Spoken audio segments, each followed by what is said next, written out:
Ladies and gentlemen, it's about to get really hot up in here.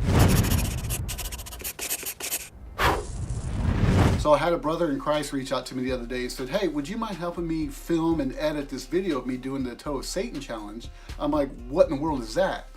So basically what it is this sucker that looks like a demonic toe. It's supposed to be the hottest candy in the entire world. And the challenge is you're supposed to leave it in your mouth for 5 minutes. I don't know why anybody would go through this, but it's a good opportunity to get a good laugh in at his expense. But I just can't imagine the pain and suffering that he's gonna go through. So I'm just gonna finish up packing the rest of my gear and we can head on over there. Hi, this is the Toe of Satan. I have got to last more than a minute or else I'm a wimp. And apparently if I go 5 minutes, we're calling 911. So, oh man, definitely looks like a toe.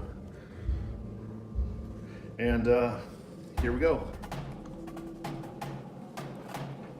Okay, man.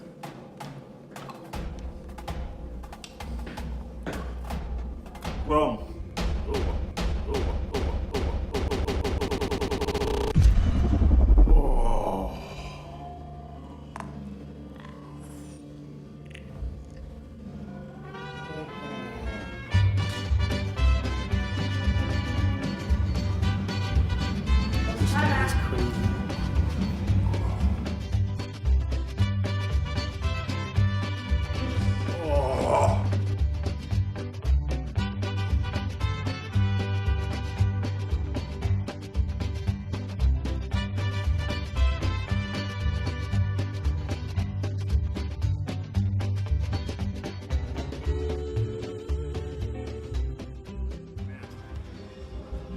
all I know is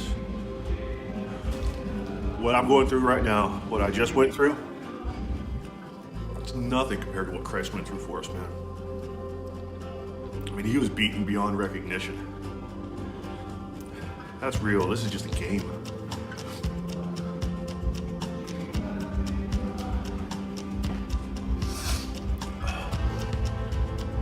See, when you compare that to suffering in Christ, the pain started to go away really quick. You know, when you think about what real suffering is. I'm just doing this for a game. He did that for us. Thing is, though, is I could almost imagine that being hell.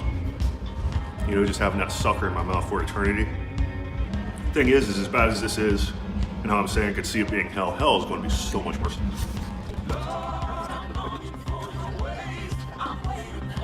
We didn't have to dial 911. It's still burning? Has it gone down at all?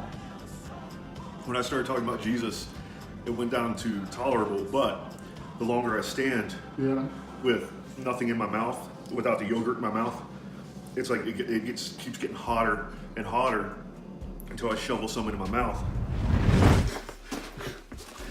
That was crazy. I can't imagine the pain and the suffering that he just went through. Did you see his eyes and his nose and everything was just leaking? That is just so nasty. But he had to prove a point. And he had an actually good message, talking about the pain and the suffering that Christ went through for us. I cannot imagine. So that sucker was probably nothing close to what Christ went through.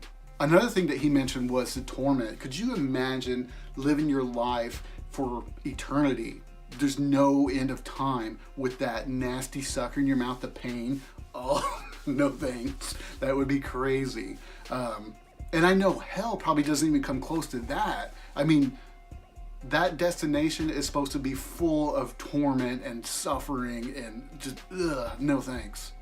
Revelation 20:10 says, "And the devil who deceived them was thrown into the lake of burning sulfur, where the beast and the false prophet had been thrown. They will be tormented day and night forever and ever." And also another one, Revelation 20:15, "Anyone whose name was not found written in the book of life was thrown into the lake of fire." This is the same fire that the devil and all his little friends were thrown into. How do we get our name in the book of life? It's real simple. Come to Jesus. And I'm not trying to use this as a scare tactic, but You basically have two options. If you're with Christ, you live your life for Christ, you follow him, you become a disciple. But if you choose not to, hell's the other option. Now, I'm not trying to sit here like a big belly Buford the preacher. You're gonna die, and when you die, you're going to hell, boy.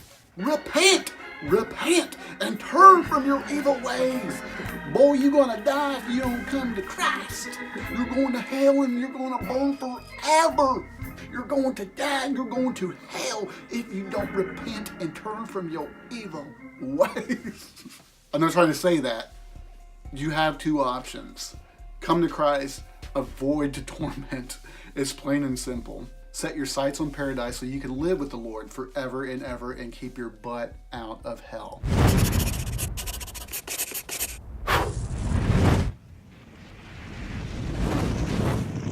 It's about to get real hot up in here.